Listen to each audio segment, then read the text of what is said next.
আসসালামু আলাইকুম ওয়া রাহমাতুল্লাহি ওয়া বারাকাতুহু। আজকে আমাদের ক্লাস রয়েছে যেটা হচ্ছে মাদ্দে তাবাঈ হারফি। মাদ্দে তাবাঈ হারফির সবক। এখানে আমরা কিছু মাদ্দের বিষয় রয়েছে যেগুলো আজকে আমরা পড়ে খতম করব ইনশাআল্লাহ। মাদ্দে যেগুলো এক আলিফ হারফ মাদ রয়েছে, হারফে মাদ,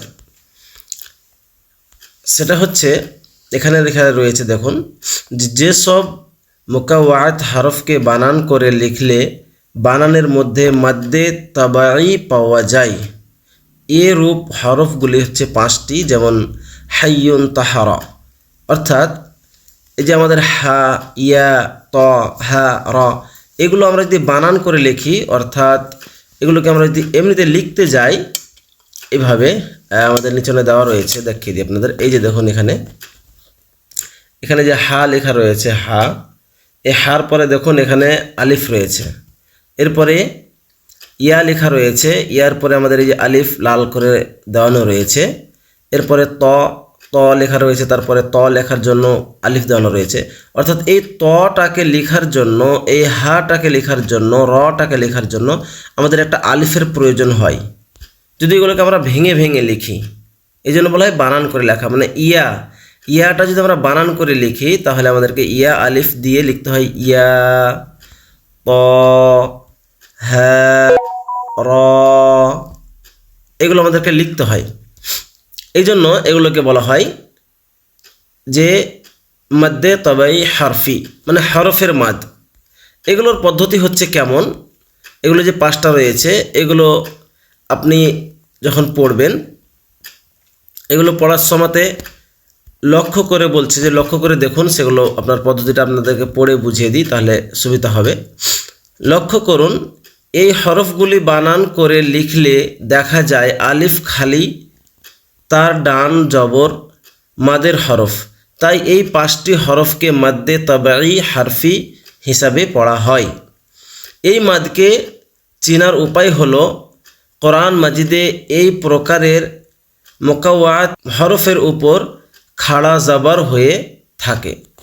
এটা খুব বিশেষ বড় কথা নাই, কিন্তু শুধু জানার জন্য।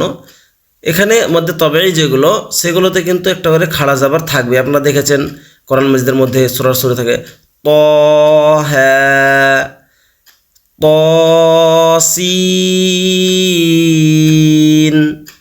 আলিফ, লাম, র, অর্থাৎ এগুলোকে এক আলিফ টেনে পড়তে হয়। যদি শুধু একা থাকে তাহলে, একই থাকলে, কোনো হারফের সাথে যদি আবার মিলে থাকে কোনো শব্দে, তাহলে কিন্তু সেগুলোকে আর অযথা বিনা মাদে টেনে পড়া যাবে না। এগুলো শুধু একাকি থাকলে, এরকম পরিস্থিতি থাকলে শুধু এটা মনে রাখতে হবে, এরকম যদি একাকি কোথাও থাকে তাহলে এগুলোর চিনারও পরিচয় হচ্ছে হয় এখানে খাড়া জাবার অথবা খাড়ি জের এরকম দেওয়ানো থাকবে, সেটা পড়তে হবে। এবার হচ্ছে আমাদের তৃতীয় নম্বর মাদ্দে ইওয়াদ। মাদ্দে ইওয়াদ হচ্ছে কি, এটা একটু বিষয় জানার বিষয়, ভালো বিষয়।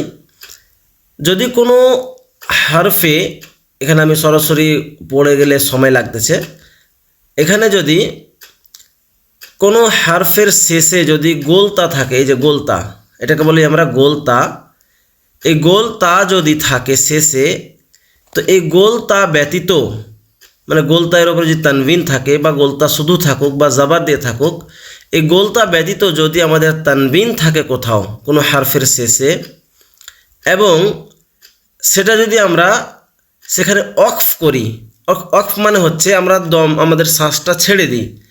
আমরা যদি অকফ করি বা দম, আমাদের শ্বাস ছেড়ে দিই পড়তে পড়তে সেই জায়গায়, তাহলে কিন্তু আমাদের এখানে কি করতে হবে, একটি জাবারকে বাদ দিয়ে আমাদের একটা জাবার দিয়ে আলিফটাকে এক আলিফ টেনে পড়তে হবে। হচ্ছে মাদ্দে ইওয়াদ। মাদ্দে ইওয়াদ কীভাবে পড়তে হবে, যেমন এখানে রয়েছে দবহান, এখানে কী হয়েছে দবহান, অদহান, সুবহান।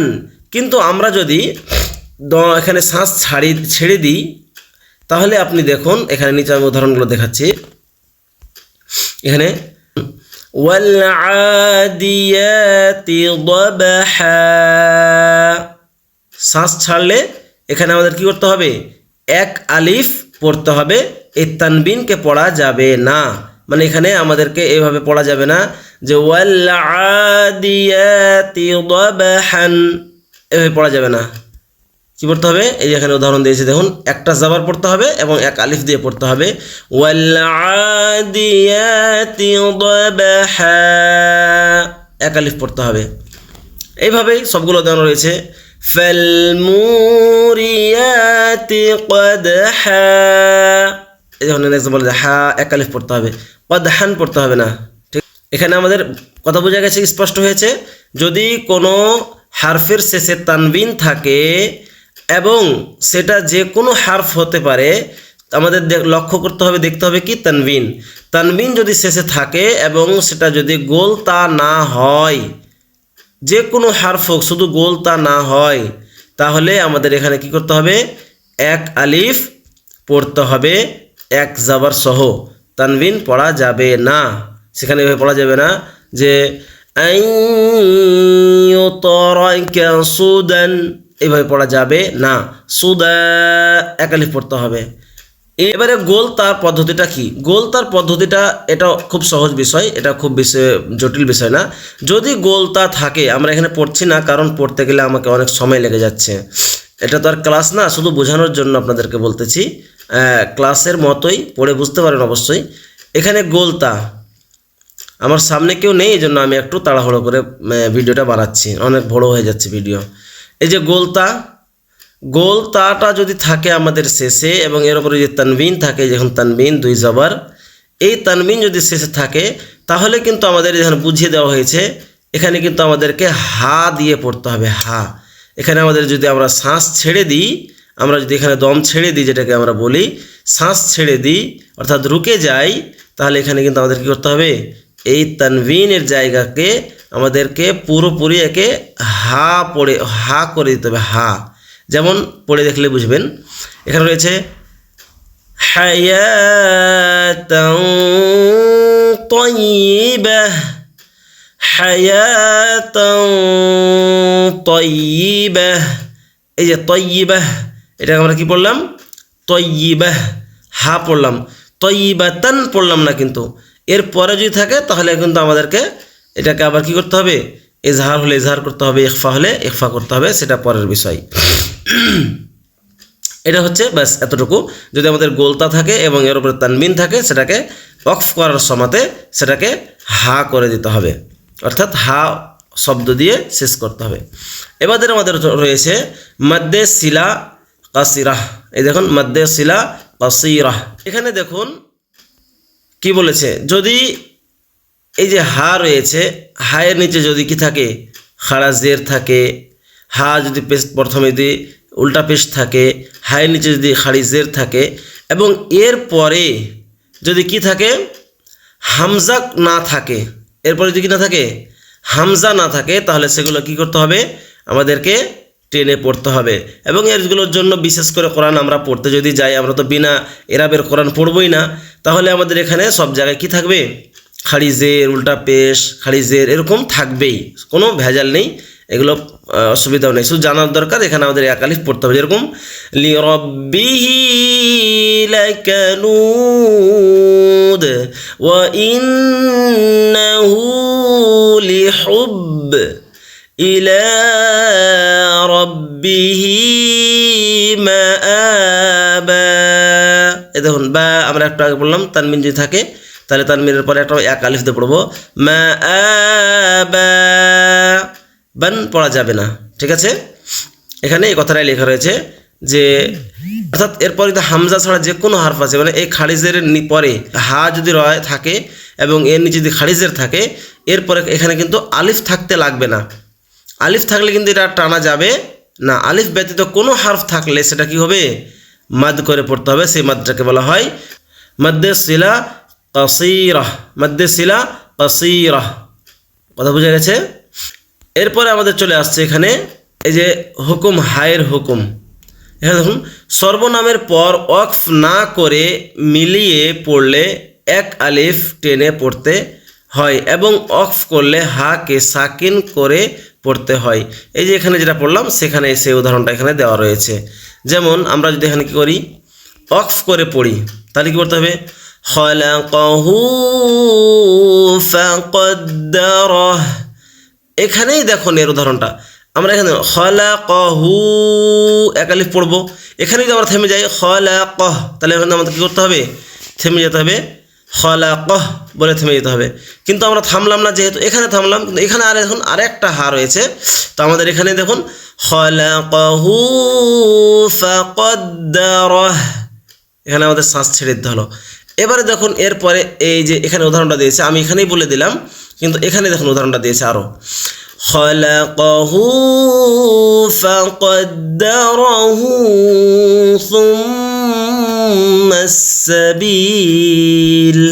দেখুন এখানে দেখুন কি রয়েছে, হু পড়লাম আমরা, এখানে কিন্তু হু পড়লাম না, কেন? ফাকদ্দারাহ, অর্থাৎ এক বাক্যে যদি এই হা যদি আবার থাকে, এখানে যদি আমরা শ্বাস ছেড়ে দিই, তাহলে কিন্তু এরপরে হরফ যেই থাক না কেন আমাদের কি করা যাবে না?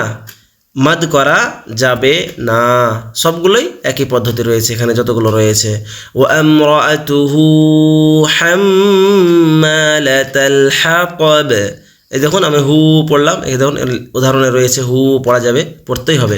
শ্বাস ছেড়ে দিলে কিন্তু পড়তে হবে না, যেরকম এখানে দেখুন শ্বাস ছেড়ে দিলে, এখানেও রয়েছে শ্বাস ছাড়লে পড়তে হবে না, কিন্তু শ্বাস না ছাড়লে পড়তে হবে। মাদ্দে তামকিন কাকে বলা হয়? এবার আমাদের মাদ্দে তামকিন, এগুলো সব এক আলিফের পর্যায়ে পড়ে যায় আমাদের, যে কোথায় কোথায় এক আলিফ টেনে পড়তে হয়, এজন্য এগুলোকে আমি আজকে একদিনে শেষ করে যাচ্ছি।